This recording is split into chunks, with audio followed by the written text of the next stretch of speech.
Hi meine Lieben und willkommen zu einem neuen Video, dieses Mal mit etwas Spookigem.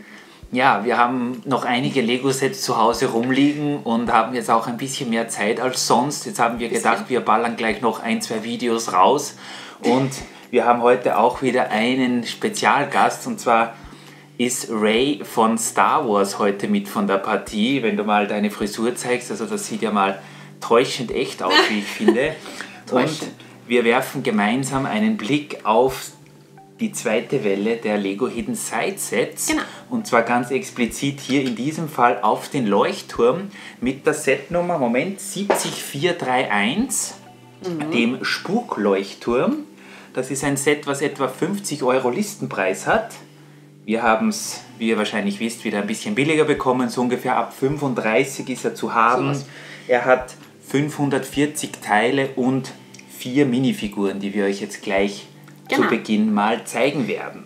Wir starten mit den 2 Minifiguren, die wir auch verzaubern können. Oder wie sagt man da? Vergeistern? Verzaubern, vergeistern, dämonisieren, genau, monetarisieren. Damit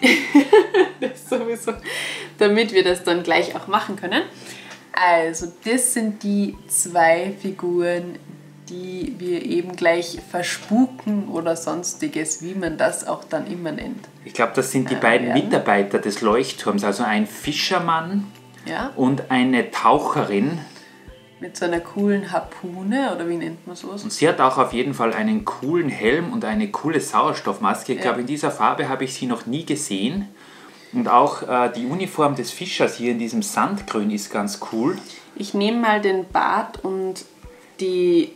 Und währenddessen zeige ich euch die beiden anderen Figuren. Wir haben natürlich unsere beiden Agenten, Parker und wie heißt der Junge? Jetzt habe ich den Namen vergessen. Vergesse ich es wieder. Ach, ihr Jack, oder wisst das wahrscheinlich besser. Der Jack, genau. Parker und Jack, die ja, glaube ich, sogar bei jedem Hidden Side Set dabei sind. Hier in Season 2 haben sie jetzt ein bisschen eine neue Uniform bekommen, und zwar hat Jack nicht mehr nur diesen Kapuzenpullover an, sondern jetzt diese coole Kappe mit den Haaren, wo er ein bisschen so aussieht wie ein Skaterboy, und auch Parker ist hier etwas anders. Finde ich sehr cool. Die von hat der andere Frisur Haare. her, genau, hier mit den Kopfhörern, und ich glaube, es müssten sogar beide ein Handy haben, ja genau, das Handy von Jack ist hier auf diesem Jetski, den zeigen wir euch gleich noch. So, du hast jetzt schon mal die beiden anderen Figuren vorbereitet. Nein, wir haben doch noch Wendegesichter. Jetzt wartet doch mal, es geht alles nicht ganz so schnell. Wendegesichter haben wir genug, genau. Das stimmt. Von vorne sehen sie wie folgt aus. Das haben wir ja zuerst nicht ganz so gut gesehen, weil die Hüte bzw. dieser Helm drauf waren. Finde ich eigentlich ganz cool. Also er hat kein Wendegesicht, sie aber schon. Und mit dem Bart sieht der Mann eigentlich auch ganz cool aus, muss ich sagen. So, jetzt werde ich sie verzaubern. Und in der Zwischenzeit zeige ich euch mal das kleine Boot, was hier dabei ist. Und zwar, was ist ein Leuchtturm ohne einen passenden fahrbaren Untersatz? Und wie ihr wisst, Lego baut sehr gerne irgendwelche Autos oder Flugzeuge ein in ihre Sets. Natürlich hier beim Leuchtturm, der ist ja am Meer, da ist hier ein kleines Boot mit dabei. Und zwar ist das so ein kleiner Miniatur-Jetski in Blau und Violett. Und der hat auch sogar hier auf der Seite so eine Pistole. Die haben wir auch schon in mehreren Hidden Side Sets gesehen. Ich glaube, das ist, damit man die Geister einfängt. So kommt mir das jedenfalls vor. Und Jack kann mit dem hier herumdüsen und kann dann hier am Pier des Leuchtturms anlegen. So, jetzt habe ich die Verzauberungen. Vor allem bei dem Mann sieht man es um einiges besser, weil der einfach diesen coolen, ich finde den extrem cool, diesen Bart, den er da hat, weil sich der wirklich da im Wind bewegt, oder ich interpretiere das auf jeden Fall mal im Wind.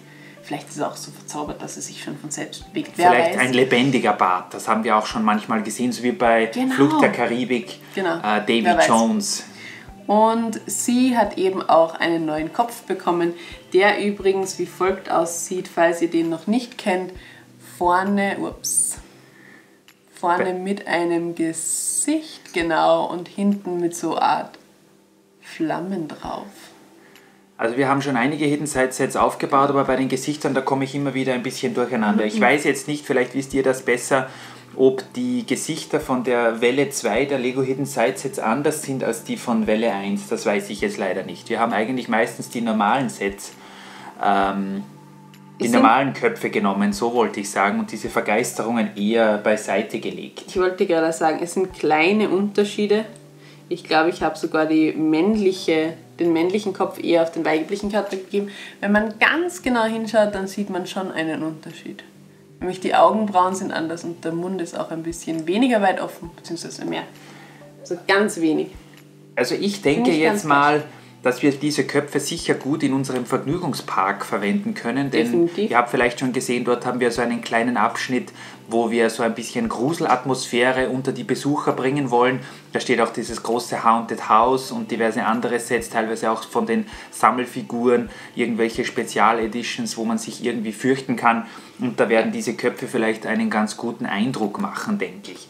Kommen wir nun also zum Hauptteil dieses Sets, dieser Leuchtturm. Und ich muss ganz ehrlich sagen, das sieht eigentlich nach einem sehr schönen, soliden Leuchtturm aus. Extrem, ja. Ich finde den echt cool. Und ganz generell muss ich sagen, wir werden jetzt dann im Anschluss gleich noch kurz diese sagenumwobene und viel kritisierte App ausprobieren und diese euch natürlich auch kurz zeigen. Aber im Großen und Ganzen sind die Hidden Side Sets eigentlich von der Basis herauf nichts Schlechtes. Ich denke mir das auch. Ich finde, also ich muss jetzt nicht unbedingt jeden Tag diese App ausprobieren, aber ich finde es cool, dass es möglich wäre. Als Kind ist es sicher noch interessanter. Und ja, ich denke mir... Zu der App sagen wir vielleicht später noch was, aber ganz ehrlich, wir haben, glaube ich, 1 oder 2 Leuchttürme in unserer Stadt, waren noch nicht fertig aufgebaut und platziert, die von der Creator-Serie sind. Die sind auch sehr cool, wobei ich ganz ehrlich sagen muss, dass mir dieser hier auch besonders gut gefällt. Hier mit dieser Gesteinsformation, hier ist dieses Drehrad, mit dem man dann die einzelnen Levels anwählen kann im Computerspiel. Hier dieser Steg mit diesem Aufgang, also das haben sie echt wirklich schön gemacht. Sieht auf jeden Fall ganz cool aus und auch hier der Aufbau des Leuchtturms, das ist eher klassisch. Hier ist ein Schild, auf dem steht, ich kann es jetzt leider nicht lesen, Grimsmouth Cove, also hier auch sehr realitätsgetreu, hier oben sogar mit diesem Aussichtspunkt und mit der Lampe. Genau. Und was ich cool finde, ist, dass eben innen auch was drinnen ist. Also es ist jetzt nicht so, dass es nur ein Leuchtturm ist, der nicht genutzt wird quasi, sondern was ich extrem cool finde, ist, dass hier zum Beispiel so quasi ich glaube ein Mini-Schachbrett soll das sein. Ja, also der Leuchtturm ist, ihr habt es gerade gesehen, eigentlich nur zur Hälfte, also er ist nicht fertig gebaut, was man als Städtebauer vielleicht ein bisschen kritisieren kann, denn der letzte Creator-Leuchtturm war zum Beispiel komplett zu, aber war dafür innen leer, wenn ich mich nicht täusche. Aber hier, ich versuche noch die Kamera ein bisschen näher zu bekommen, hier ist so ein kleines Büro, wie gesagt mit einer Lampe und wie einem kleinen Spiel. Ich glaube, das ist ein Schachbrett. Und eins weiter oben, kannst du dich noch erinnern, genau, was ist da drinnen? Genau, hier ist dieser Computer drinnen, bei dem der Fischer wahrscheinlich schauen kann oder der Leuchtturmbesitzer schauen kann, wo die nächsten Schiffe kommen werden. Also das ist ganz cool. Und oben haben wir dann nur relativ klein diese Lampe, damit die Schiffe natürlich auch wieder in den Hafen hineinfinden. Genau. Ganz ein kleines Detail am Rande, hier unter dem Steg und unter dieser Gesteinsformation ist auch noch so eine kleine Höhle versteckt, wo man sogar auch noch ein bisschen weiterspielen kann. Und hier ist sogar noch eine 5. Figur. Und zwar ein Skelett. Na, was wäre ein Gespensterleuchtturm ohne ein Skelett? Ja. Das ist eigentlich interessant, dass ein Leuchtturm in sehr vielen Gruselgeschichten vorkommt. Findest du nicht? Ja, sicher. Wieso eigentlich Leuchtturm? Keine Ahnung. Vielleicht, weil sie so abgeschieden sind normalerweise. Kann natürlich sein, ich weiß es nicht. Ist sehr oft der Fall, dass hier irgendwelche Stürme aufziehen und dann gibt es Leuchttürme. Was mir auch sehr gut gefällt, ist, dass der Leuchtturm hier an dieser Basis, vielleicht könnt ihr es sehen, nicht gerade angebracht ist, sondern in einem Winkel. Das heißt, das gibt dem Ganzen noch ein bisschen mehr Relief, ein bisschen mehr Form. Das gefällt mir wirklich sehr gut. Und mein persönliches Highlight, hast du es schon gesehen? Ja. Und zwar ist hier unter dem Steg, ich hoffe, es fällt nicht alles heraus, Könnt ihr es sehen? Unter diesem Steg ist hier in hellviolett, ich weiß gar nicht, welche Farbe das genau ist, eine kleine Krabbe. Die habe ich in dieser Farbe jedenfalls noch nie gesehen. So cool, ja. Lustig, denn wenn man das nicht weiß, glaube ich, fällt es einem nicht auf.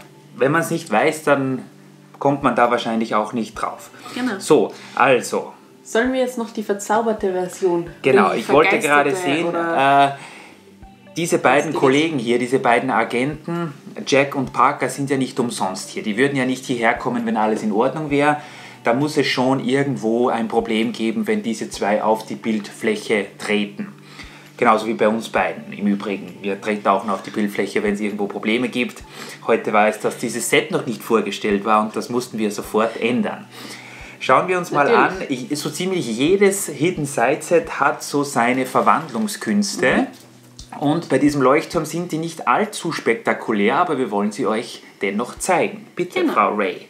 Wir haben hier oben dieses Licht, wenn man das dreht. Dann kommt hier wie das Auge, wie war das bei Herr der Ringe, war doch so ein Riesenauge. Das Auge Saurons. Das Auge Saurons, hat mich sehr daran erinnert. Das war ein bisschen kleiner, aber es erinnert daran auf jeden Fall. Ja. Finde ich, sieht ganz cool aus, kann man dann eben hin und her drehen.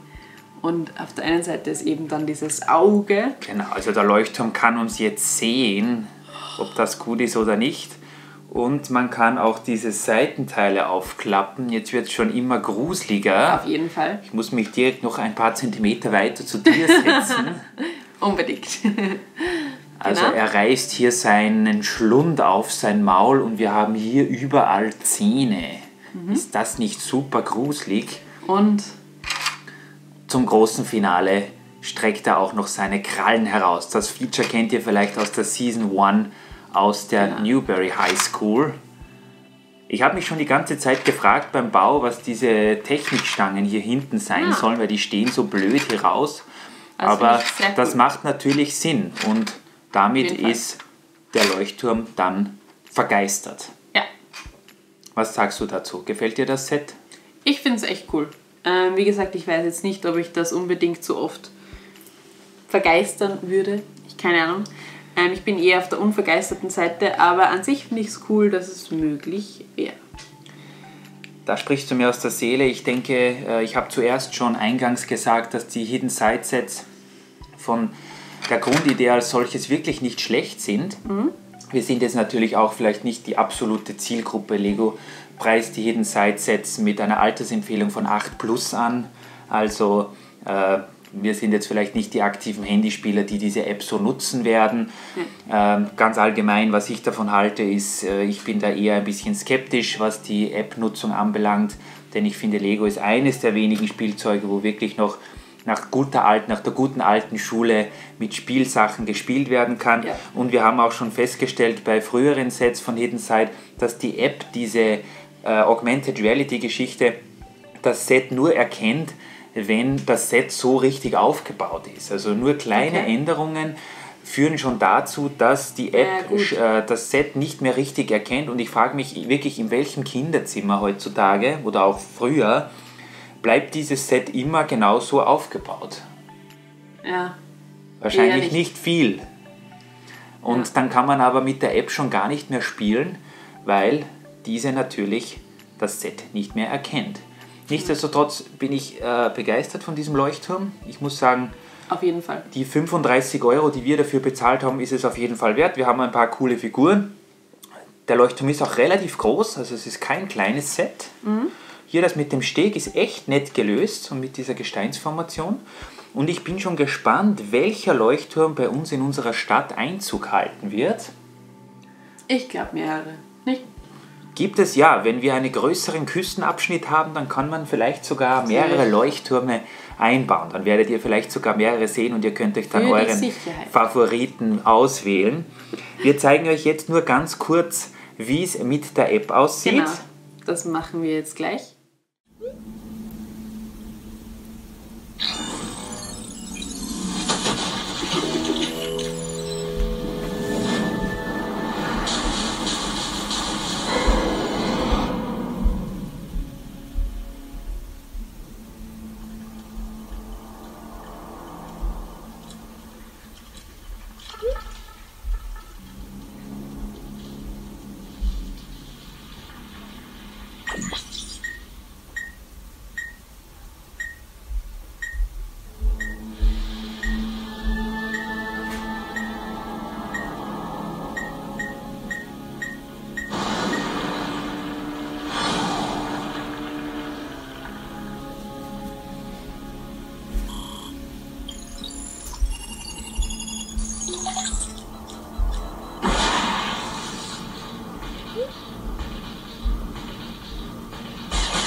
So, hier sind wir wieder. Das war doch eigentlich interessanter, als ich eigentlich dachte. Für den kleinen Spaß zwischendurch ist die App auf jeden Fall zu gebrauchen und ich hoffe, da kommt noch mehr.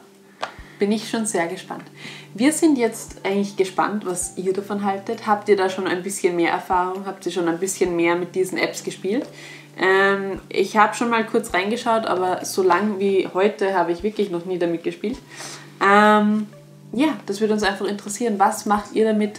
Oder nehmt ihr vielleicht nur die vergeisterte Version? Wie nennt man eigentlich die vergeisterte Version? Das wäre auch mal interessant.